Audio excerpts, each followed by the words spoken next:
4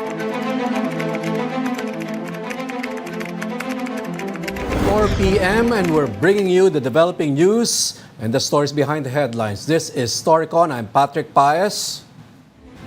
The headlines this Monday, April 8. The Philippines, the United States, Australia, and Japan conducted the inaugural joint maritime drills in the West Philippine Sea yesterday, April 7. The multilateral exercise involved naval vessels and aircraft from the four nations. Meantime, China held its own naval and air patrol off the South China Sea also yesterday. President Bongbong Marcos calls on Apollo Quiboloy's conditions for surrendering as a, quote, tail wagging.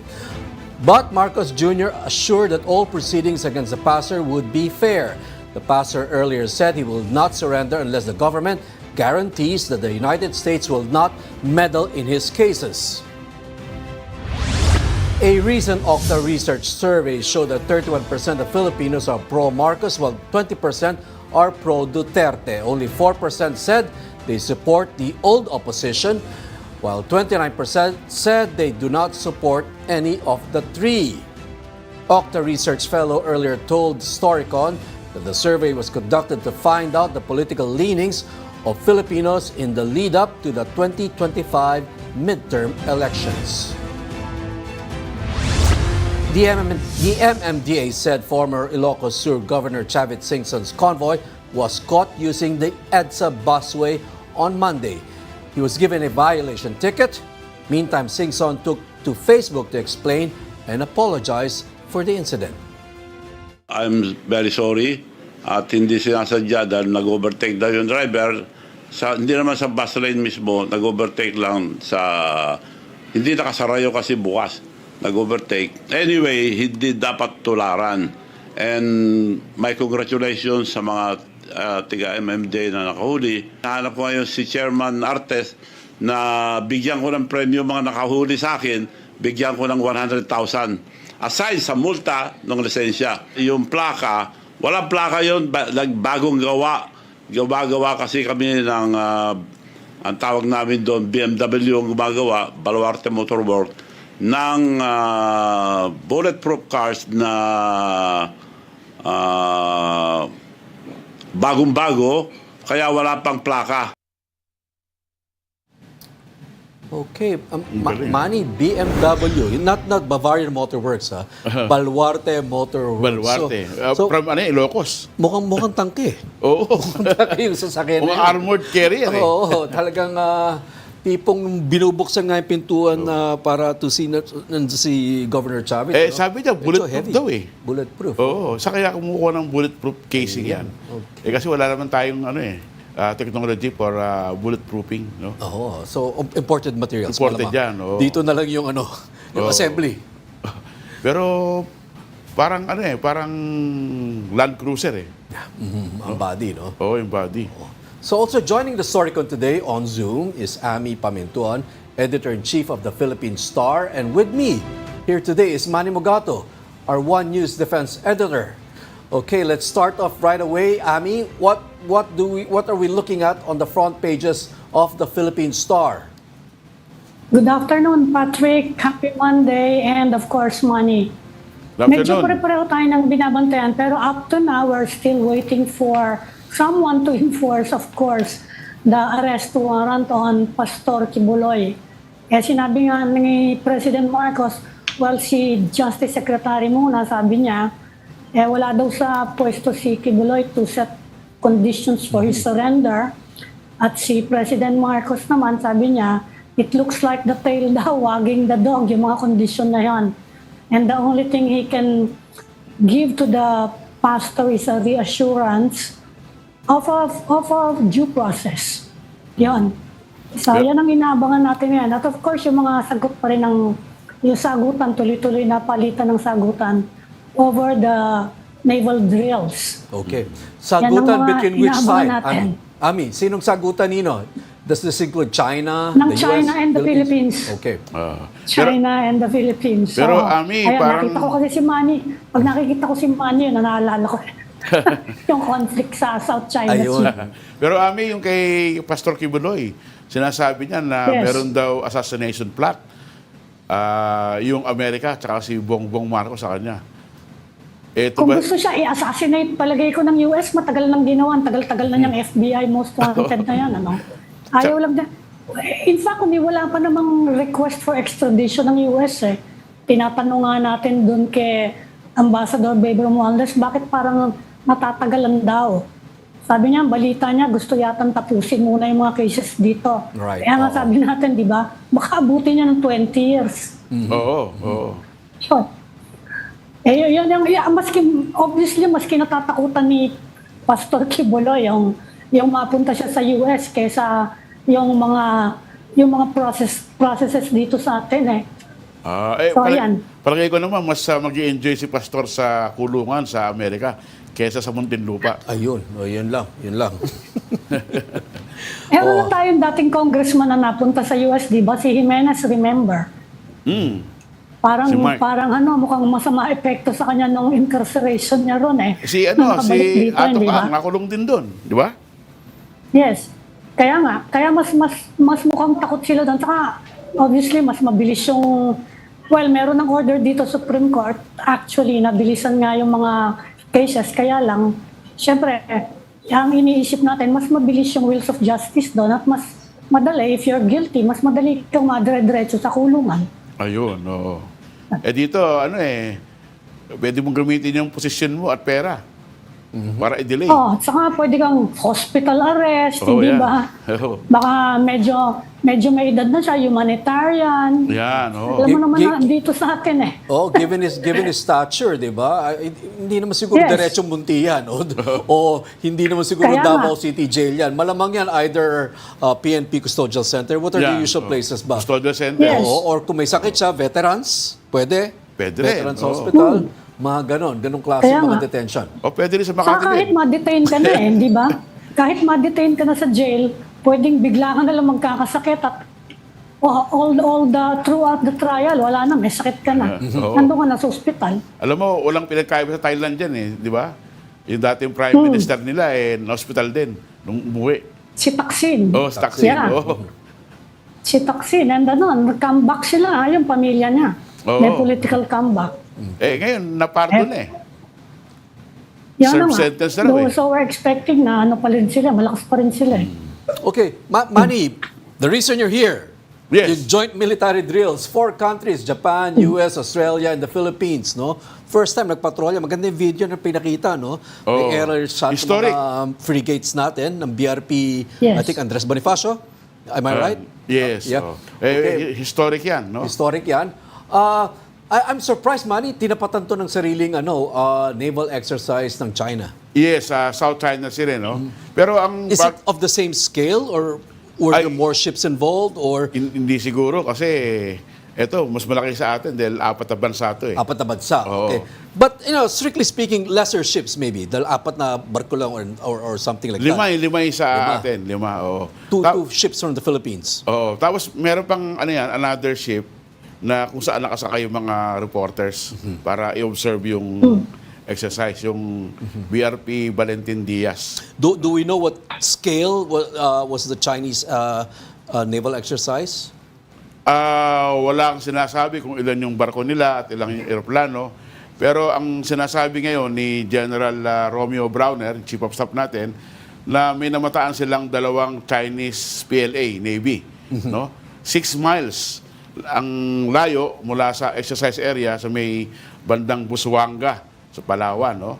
Parang pinapanood yung kanilang exercise. No?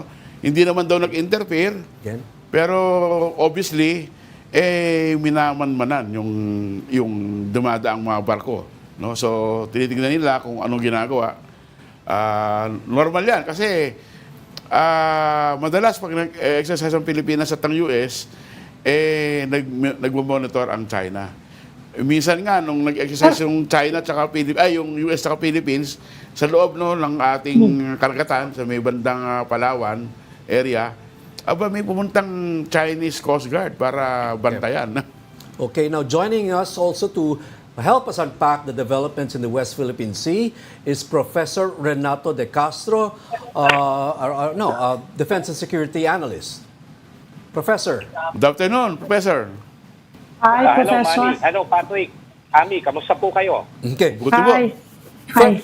First off, Professor De Castro, can you tell us in brief, the significance of this four-nation multilateral naval exercise in the West Philippine Sea? Well, number one, okay. It's not the numbers, but the fact that you have four maritime, maritime countries, no? Okay. Tatlo dyan, of course, major maritime powers. Australia, the United States, and of course, Japan, joining the Philippines.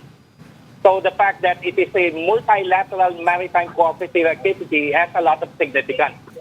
Meaning these four countries have common security concerns and have indicated their desire, of course, to cooperate. Ang larger picture nito, and of course, lumabas rin sa mga statements, no? Came out in the statement, they're upholding the United Nations Convention of the Law of the Sea, and more significantly, reaffirming the July 12, 2016 arbitral ruling on the South China Sea, which of course rendered China's expansive claim in the South China Sea based on the 9-dash line as invalid or illegal. Or not legal, ika nga. Okay, Professor. Professor, ang importante dyan is how China reacted Tatanong ko sana kay Manny and Patrick if you have more details nga about, kasi ang announcement ng China nagkaroon daw ng combat patrol, combat drills, ang People's Liberation Army. Pero, hindi naman sinabi kung saan, kung sa Hainan yun, kanila naman yun Meron silang area talaga na sa kanila. Where did they hold the combat drills? Kasi ang sabi din ni General Browner, hindi naman daw combat drill yung ginawa. Yung pagmamanman doon sa ating yung four-nation drills natin. So, significant yan dahil malalaman natin how China reacts kapag may ganyang freedom of navigation within an area that China is claiming as its own. So, meron ba kayong detalye kung saan at kailan nangyari yung quote-unquote combat drills ng China? At saka kung totoong combat drills sila, wala naman. Usually, nagre-release ng picture ang PLA kapag sinasabi nilang ganyan. Okay. Based nga ho sa sinabi ni Director Andulong ng Department of National Defense, we expect China to react. So that is expected, no? Of course, ang case in point, no? I don't know if you remember the second maritime cooperative activity that was conducted early this year when you have an entire U.S. carrier battle group and a number of Philippine Navy ships. I cannot remember exactly how and what. And China announced we're also conducting our own combat drills. Pero they never showed any picture, they never showed any film clip that it actually happened. Normally, So that's expected. sinashadow lang nila yung sinashadow lang nila yung drills natin, no? Madalas pagka nagko-conduct ng PONOPS yung US, malapit sa kanilang mga island, sinashadow lang nila Okay. So when Pero ang announcement kasi Professor yung combat drill Professor De Castro, when China, wala namang pinakitang pruweba. So Professor De Castro, when China responds to a joint four-nation maritime patrol from our side, and China responds with a combat drill, are we supposed to take that as with a grain of salt? Parang ganun ba yun? Kumbaga, it's become routine in the South China Sea. So we do certain actions. China react. This is what we call action-reaction process. But there's no evidence towards that. What you're suggesting, Professor De Castro, there's no evidence that a combat drill was actually conducted. The Chinese have not shown any evidence that actual combat drills were conducted. Wouldn't U.S. intelligence know? No, we don't. China hasn't shown any evidence. Okay. Although, So, a week Professor, before, yung announcement Excuse me, kaya no? is A geared week toward before- the domestic audience. Yung announcement ng I guess China, so. you think? Kasi announcement I guess lang so. naman Para kaya sa mga tao nila yon. Oo, basta nasabi, Of course. meron ginagawa. of course, Part 1, the Communist Party and the People's Liberation Army have to show that they are, of course, upholding and protecting what they call their maritime rights. and of course the territorial waters in the West Philippine Sea, South China Sea. Ang only Kasi evidence, Ami, yung ano eh. yung announcement nila, sabi nila, the situation is under control. Yung announcement nila about the combat drill, ang sabi nila, the situation in the South China Sea is under control. So parang directed siya sa Chinese. Di ba? Oh, domestic audience. Yes. Pero hindi Ami, yung... siya actual na ano. Kasi importante yun eh. Parang testing din yan eh. Kung how Beijing will react kapag ganitong nag-freedom of navigation na yung international community sa waters na kiniklaim ng China. Yes. Pero ang only evidence lang, Ami, yung nasa sa Basbuanga, dalawang People's Liberation Army Navy na nakita nung... Pero nanonood lang nga daw. Nanonood lang, monitor lang. Professor De not Castro, combat where do all these actions, where do you see all these actions leading to? Well, at this moment in time, it's just a case of what we call routine action-reaction. Sooner or later, you might have a situation of actual brinkmanship. Okay. And of course, I hope it will not lead to the inevitable. But, we cannot discount that possibility. Okay. So we've heard the word deterrence used before regarding these actions by the Philippines and its allies or its partners. Deterrence, meaning to say, this show of force is supposed to deter Chinese aggression in the West Philippine Sea. But could it also lead to an actual outbreak of fighting? Well, they also use the term interoperability. So when it means interoperability, that's your ability to conduct joint operation.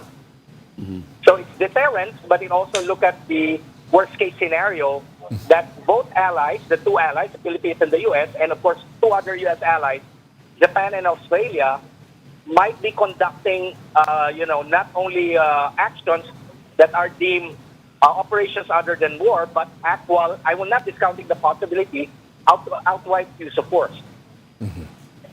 Not only in the South China Sea, but also, of course, north of Luzon, and that is, of course, Taiwan. But, Professor, Because that would increase... we are basically surrounded by two flashpoints. Number one, of course, is what we focus on the West Philippine Sea, South China Sea. The other one, which is, I think, brewing, is, of course, Taiwan. Lately, Professor De Castro, there's been more of focus and the West Philippine Sea seems to be the bigger flashpoint and not Taiwan. Why is this so? I beg your pardon. Can you make it louder? In recent months, we're seeing that the West Philippine Sea is the bigger flashpoint rather than Taiwan. Why the shift? Why is it shifting from Taiwan to the West Philippine Sea? First of all, in terms of the Chinese priority, the Chinese has emphasized in 2010, the Chinese came out with what they call their three core interests. Meaning, on these issues, China considers these issues non-negotiable. So what are those three non-negotiable issues on the Chinese? Tibet, South China Sea, and Taiwan. But of course, the Chinese Communist Party has always emphasized, among the three core interests, Taiwan is the most important. Of the three. Yes, and if you recall, Professor, last month, nag-testify si Indo-Pacific Commander John Aquilino sa Congress, and he predicted that China might invade Taiwan in 2027. Yes, I've heard that statement. Well, what do you think, Professor De Castro? Well, from the perspective of the Philippines, since we are surrounded by two major flashpoints, we have to be ready for whatever would happen. I think the government is already setting the pace. That's why we already have the what they call the comprehensive archipelagic defense concept. Okay. Pero Professor, what do you think will be the impact on Beijing of this four-nation naval drill? Will it reduce the aggressive actions of China toward us in the West Philippine Sea, or will it intensify? Will it see the drills as provocation? Well, the Chinese are not very happy by the fact that we have challenged China. There's been a dramatic change in Philippine foreign policy under President Bongbong Marcos Jr. This was, of course, implied by the Chinese Foreign Minister Wang Yi when he called the Secretary Enrique Manalo a day after Christmas. So they're already indicating that they're not happy with the changes. They're not happy with the fact that we have increased the number of enhanced defense cooperation agreement sites from 5 to 9. And of course, 3 of them are located in northern Luzon, not very far from Taiwan. So we expect more pressure from the Chinese. Okay, Professor Castro, you mentioned the 3 EDCAs or the 4 the new EDCA sites, at least in northern Luzon. It seems like there's been slow progress in terms of any build-up on those areas. What's happening? Is the U.S. short on I'm sorry. resources? I'm not privy to whatever progress that's happening there. Probably have to direct the question to the Department of National Defense or the Armed Forces of the Philippines.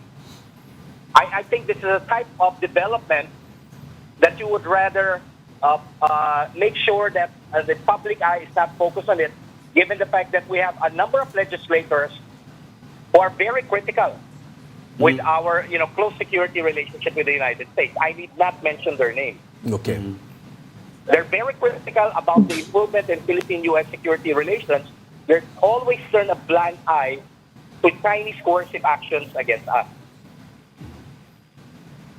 Okay, you mentioned that you'd rather not put a spotlight on what's happening in those EDCA sites. I understand. I think the U.S. is also looking for funding for these EDCA sites because they already committed to build 23 projects in 7 sites, 5 in the existing and 2 in the new sites. A total of $109 million had been committed, but this will go to airports, seaports, warehouses in these areas. You wrote, Manny, that these EDCA sites are being eyed as supply logistics hub. Logistics hubs. Yes. So, Because the U.S. is building a network of logistic hubs in Indo-Pacific area. They are scattering their forces because, according to Kurt Campbell, when Joe Biden assumed office, that the bases in Japan and Korea are very vulnerable to ballistic missile attacks. So they are trying to scatter their forces, and they created this Pacific Deterrence Initiative, building missile defenses in all areas. And I heard that they might put up some missile defenses in the Philippines. yeah, I've seen a paper on that, Professor De Castro, the idea of deploying medium-range missiles. Are we part of that plan? Is the Philippines part of that plan? Well, according to President Marcos, if a situation would call for, he already gave the condition. Okay. Exactly 1 year ago, during his speech, during the commemoration of Bataan Day, April 9, 2023, if China, he used the term, if the hostile forces will come to the Philippines, then we have the option to do so. Again, I remember, Patrick, when you asked the question regarding progress in those enhanced defense cooperation agreement sites, the CSIS, Asia Maritime Transparency Initiative, under Mr. Greg Polling, came out with an issue detailing the progress that had happened in those EDCA sites. So there have been movements. There has been some progress. I think they used satellite, and they were able to show certain progress. Okay. Well, in this coming Balikatan exercise, we'll be seeing an air defense exercise for the first time. So those sites are ready. I mean, maybe. So they're ready. We just don't know. Yes, but I think they're bringing in some Patriot missiles Okay. for air defense. Can we go back to the subject of medium-range missiles, Professor De Castro? I'm just curious about your personal position in this matter, from a strategic point of view. That's a possibility. That's a possibility, land-based, especially from the Army. But I think the U.S. Army has already indicated, and the United States Marines, that they might bring HIMARS. HIMARS. HIMARS. But they're mobile. They're mobile. Even, of course, it's possibility that they will be deploying land-based intermediate-range ballistic missiles. They'll be mobile. Not They this won't. medium They will range. not be put in, permanent structures. Okay. Well, even the Professor. Patriot are mobile. Professor, Yeah. by November, election na sa US. Just in case, because Donald Trump is, according to the surveys, still very popular among Americans. Kung sakasakaling he returns to the presidency, do you see any shift in US policy toward this region of the world? Americans, of course, American society is very much divided. You know, a lot of issues divide American immigration, trade, in terms of U.S. support to Ukraine. But only one issue unifies the Americans, and that's China. China.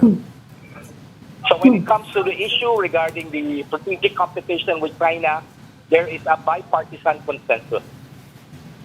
So there will be no change in a policy if Donald Trump wins. Donald Trump would probably focus all the attention here in the region. Much to the, of course, to the dilemma, much to the, what do you call this, at the expense of the Europeans. And, of course, at the expense of Ukraine. Oh, yeah. Yes. Okay. Professor De Castro, it's some have said that yes, Donald Trump will keep up the policy of trying to contain China, but it will probably take more take the shape of economic leverages rather than defense leverages. What can you say about that, Professor De Castro? Yes, I already indicated that if he wins, I think he will impose a 60% tariff on all Chinese products entering the United States. Will that mean? And I guess he will have more deployment in the Indo-Pacific region. Okay. So the U.S. is trying to cripple the Chinese economy. But China is the biggest trading partner of the US. Their economies are intertwined. Right. The two largest economies are so closely intertwined. Will the US jeopardize that relationship, economic ties? China is the biggest holder of US currency. Siyempre, iisipin din yun ni Trump. Do you want me to answer that, Amy? Yes. What's your view on this? Yes. Historically, if you look at the First World War and the Second World War, economic interdependence did not matter. Okay. First World First War, World War, especially. Britain, Germany, and France, their economies are all intertwined. Right. Did it matter when the first shot was fired, leading to the First World War? Second World War, let's focus on the Pacific. Japanese and U.S. economy were very much linked. Japan was very much dependent on the United States for oil, and scrap metal. That did not matter when the Japanese bombed Pearl Harbor on December 7, 1941. Historically, economic interdependence do not matter when strategy, nationalism, and conflict breaks out. Okay, Professor De Castro, last question. At least our director has been telling us to go on Gab. But anyway, sisingit ko lang, Professor De Castro, it has been said that China is currently the largest navy in the world. But is it safe to say that the U.S. still has Advantage. superiority in terms of technology? Superiority in terms of tonnage. It's superiority in terms of type of ship. The Chinese Navy is big because many of its ships are frigates, corvettes that are primarily coastal. The United States has less ships, but because most of their ships are ocean-going, they're blue Navy ships. Destroyers, cruisers, and of course nuclear-powered aircraft carrier, nuclear-powered attack submarines, and nuclear-powered ballistic missile submarines. They are for what you call blue water operations. Okay, And of so course, the United States Navy would face the Chinese Navy head-on in the Indo-Pacific, it will not be alone. Uh-huh. It will be supported by the second largest, Japan. the Japan. third largest Navy in the world and the most modern, and that is the Japanese Maritime Self-Defense Force. Yeah. Then you have to factor in, of course, the Royal Australian Navy and probably even the ROK Navy. And Indian Navy. Indian, yes. Yeah. Indian. Are we going to Okay. see? Are we going to see an Indian Navy participation in this joint patrol? Possibly, yes. Yes, possibly. They are Yeah, interested. sooner. Yeah. Yes. They have a score to settle with the Chinese. What happened yesterday was the second quad. Second The quad. first quad includes India. Yes. This time, India is not in the India. picture, but the Yeah. Philippines is. Yes. So, in short, Professor De Castro, when push comes to shove, we can rest assured that since the Philippines is now very much invested in this conflict, or in this brewing conflict, when push comes to shove, okay tayo. I mean, No, I won't say it. I'd rather not see it happen. Pero one advantage, of course, is the United States Navy and, of course, the Japanese Maritime Self-Defense Force. They are seasoned. They have been tested. Yes. Second World War, they've been tested. During the Cold War, they've been tested. The Chinese Navy, although it's big, it's modern, its weapon system, its doctrine, its ability to operate far from its coast have not been tested. okay. Sabi nga nila, isang aircraft carrier daw ng China, dating yung galing Ukraine. Galing Ukraine, Oh, dating Baryag. Oh. Yes. yun, parang hotel daw or something like that. Di naman. Hindi naman. Parang luma na eh. Oo. Pero yung Chinese Navy is building 3 more aircraft carriers. So by the end Yes. of 10 years, they will have at least 6. No? Pero ang US has Pero 11. But aminado naman ang experience-wise, China na Manny, sila, Oh. behind sila. Iba yung experience ng Aminado United China States na Navy. behind Yes. sila eh. Di ba? Sa naval Operating development, an air- aminado sila. Yes, Professor De If I Castro. may intervene, Yeah. operating Yes. an aircraft carrier entails tradition and, of course, Yes. experience. The United States Navy has been operating carriers since the 1920s. Right. Okay. China is started operating a carrier in 2011, 2012, when they deployed the Yes. Liaoning. Okay. Tsaka Okay. hindi pa expert Okay. sa landing. Seasoned and experienced. Oo. So, ganon. Anyway, Professor Renato De Castro, thank you so much for your time. That was Professor Renato De Castro, Thank you, Professor. Defense and Thank you, Security Jen. Expert. Thank you, sir. Thank you, thank you. Thank you. You're watching Storycon on One News. We'll take a quick break and be right back. This is the Story Conference Group, or the Storycon Group.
Got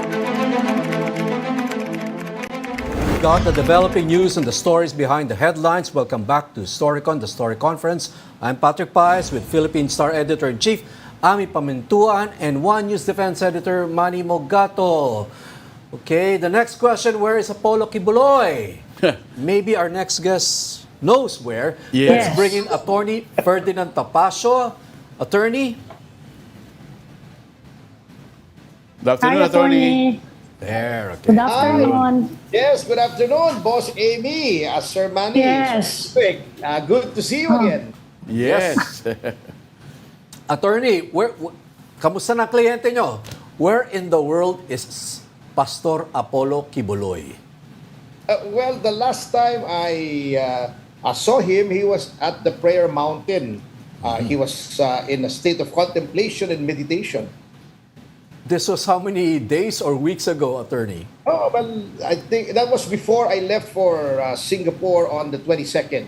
Okay, so Matagal na. around the Holy Week, I guess, no? Around the Holy Week. Oo, before or kasi after. po yung the lawyers who are assigned to his cases in Davao are different from me. And also holds true with respect to the case in Pasig. Pero attorney, you're the general counsel, hindi ba? Opo. Were you apprised of the conditions that he supposedly set for his surrender? Opo, I was apprised of it, and para sa akin po, the last time I saw him, I gave him the benefit of my best advice. But as always, we leave it up to the client after having been given the laws as applicable to the facts and circumstances of the case. They are left to make their own decisions. And your best advice, Kasi Attorney, is... attorney, ang description ni President Marcos doon sa mga condition, it looks like the tail daw wagging the dog. Oh, well, Ano? if the tail is wagging the dog seems to be wagging now. Because no less than the President of the Philippines is making comments. So, Hindi, ang sabi lang, ang mai-reassure lang daw niya sa kliyente nyo is due process. At sabi ni Secretary Remulla, wala daw kay yung kliyente nyo na mag-set ng condition for his surrender.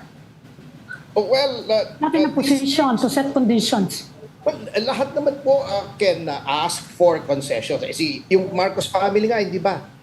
Aminado naman sila that they asked for concessions with respect to the hidden wealth cases in the US. So, bakit naman hindi? Lahat naman may kay.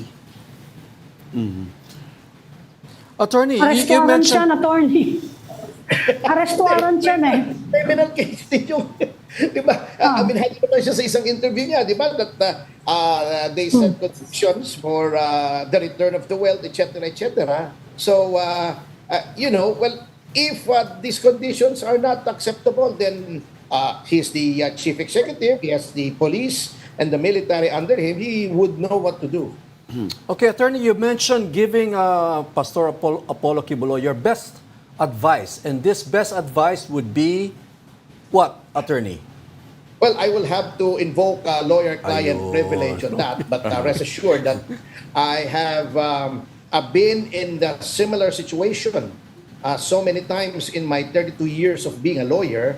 And so far, most of the cases wherein there was such a media feeding frenzy and so much brouhaha, they all turned out in the manner that in the end, my clients were acquitted. So all of these circumstances, all of these things that are happening are extraneous to the actual guilt or innocence of any person accused of a crime. Siguro lang ay high profile masyado yung personalities involved kaya nagkakaroon ng ganito. But this is not an isolated case. There are so many incidents like this that are left for the law enforcement authorities to handle. Okay, Ay, Attorney, and if we go, Attorney, back to your previous cases, and if we go by your previous cases, this best advice would be for a client of yours to come out and face the court, right? Well, in fact, his lawyers are ably representing him. I think he has some pending incidents before the corresponding courts wherein his cases are pending. So, sinusunod naman po namin ang proseso. So, attorney, these cases are bailable actually, no? So, ano pong kinakatakot ni Pastor na pwede naman siya mag-post ng bail at he can go free? Well, it is the general unfairness of it all na yung sinasabi nilang due process. Mahirap po kasing maniwala na may due process, may fairness. Sapagkat kung titingnan niyo yung flow of events, it cannot be a mere coincidence na nagkaroon ng congressional inquiry dito sa SMNI, nagkaroon ng hearing and then the eventual passage of the House bill that cancels the franchise of SMNI and then pinakulong at kinontent yung mga anchors ng SMNI. Inimbestigahan si Pastor Quiboloy ng Senado. If there is such a thing as a whole of government approach, this is it. With respect to Pastor Quiboloy. At bakit ngayon lamang nagkaroon ng ganitong confluence of events? So, if you're going to talk about due process, if you're going to talk about fairness, the recent actuations on the part of government do not lend any kind of confidence to that reassurance. Okay, hindi kaya, attorney, mas kinakabahan si Pastor Quiboloy dito sa kaso sa Senado? Yung arrest warrant ng Senado. Oh, kasi walang... The Davao case is bailable, but the Senate arrest warrant is another matter. Would that be Pastor Apollo Quiboloy's bigger concern? I would not know because I think Attorney Elvis Balayan, who is in charge of the matter before the Senate, would be in a better position to say that. Rest assured that kami naman po ang amin lamang tinitingnan dito ay yung talagang a due process. Alam nyo, there is more to these cases than meets the eye. Hindi po ito pangkaraniwang kaso ng isang pangkaraniwang akusado. There are so many factors that are in play here na hindi po nakikita. At there are so many undercurrents that are affecting the outcome of this case na mahirap pong magtiwala na ito ay isang open and shut case. Nakakatakot po itong kasong to, especially with respect to our previous allegations long before, many years before, that the United States has a hand in these matters. Attorney, ang lagi ini-invoke ng kliyente niya is si US eh. Is warning na balak daw siyang ipadala doon, not by extradition, kundi extraordinary rendition. Eh, hindi ba mas mapapabilis lahat? You're a lawyer, hindi ba mas mapapabilis if you are maintaining your innocence? Hindi ba mas mabilis kung harapin nyo na lang lahat ng mga accusations and just speed up everything kung talaga naman inosente kayo? Well, I would like to borrow a term from former Senator Ping Lacson, who coined the phrase fugitive from injustice. So may mga pagkakataon po na talagang the ordinary rules do not apply, and I believe this is one of those cases na talagang extraordinary po ang circumstances surrounding this persecution of Pastor Quiboloy. Actually po, even the Supreme Court recognizes that there are remedies in cases that it is no longer an ordinary prosecution but rather that of persecution. This has been recognized in so many cases, and that is why we are still going to the highest court of the land for succor with respect to this matter. So, hindi naman po namin inaabandona ang proseso, but merong sinasabi po grandes males, grandes remedios. In cases of great evil, there are great remedies na outside of the box. At attorney, kasi nung Sabado, nagsalita si Pastor na sinasabi niyang meron daw assassination plot sa kanya. Pwede kaya mauwi sa violence ang pag-aresto kay Pastor Quiboloy? Well, I do hope that. Pero alam niyo po, si Pastor po over the years has cultivated a lot of friendships. A lot of people, they know him to be a good person. At if he talks of assassination attempts, if he talks of these things, this would be based not on any speculation or conjecture, but on solid evidence or solid information that has reached him. Saan po magagaling Attorney, yung assassination attempt? Yung legal challenges, you mean you're going to the Supreme Court?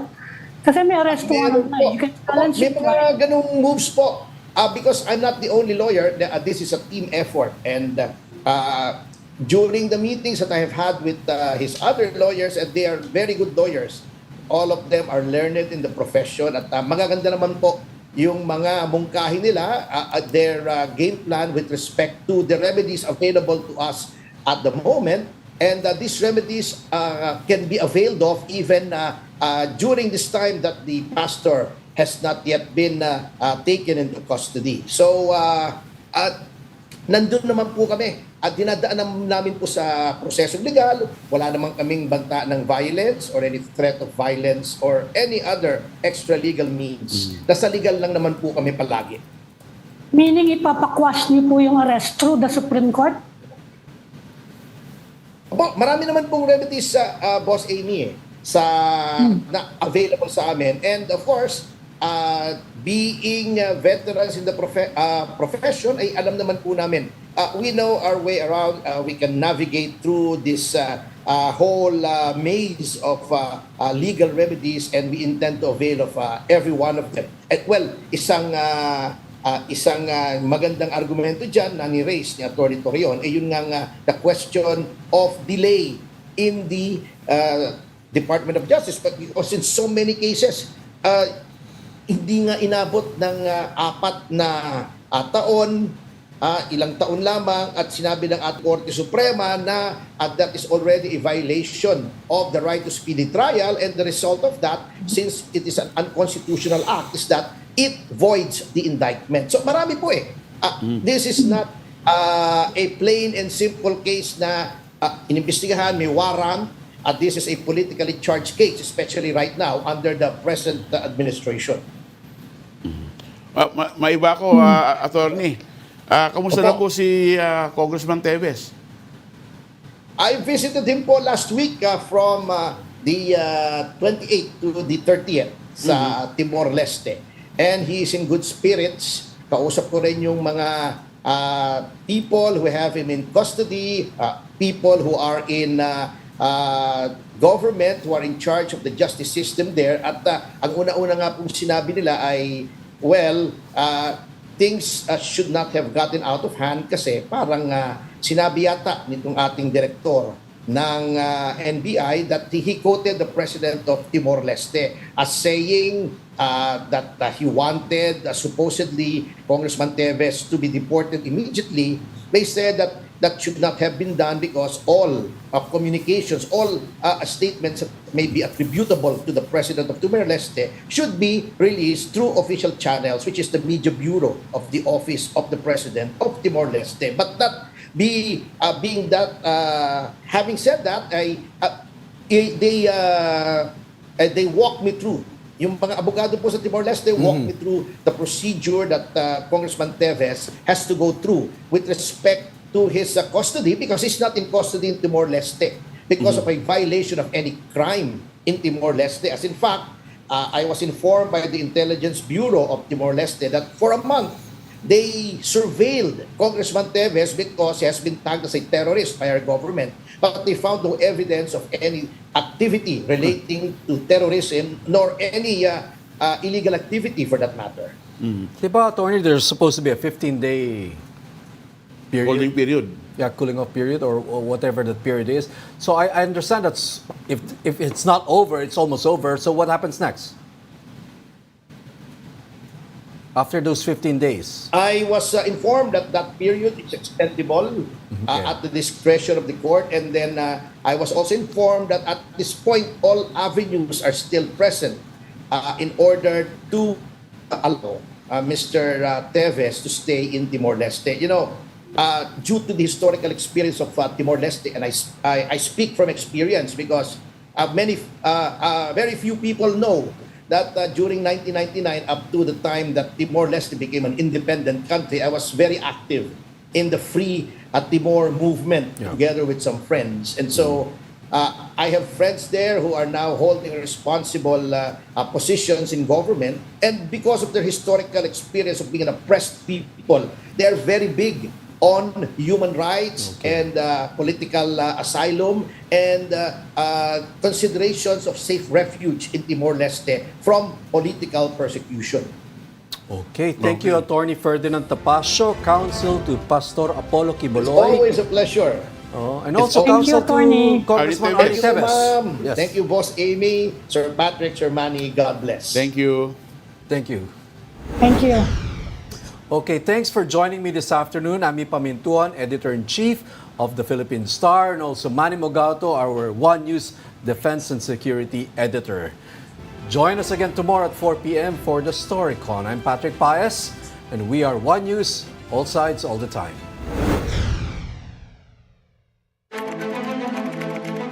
This is the Story Conference Group or the Storycon Group.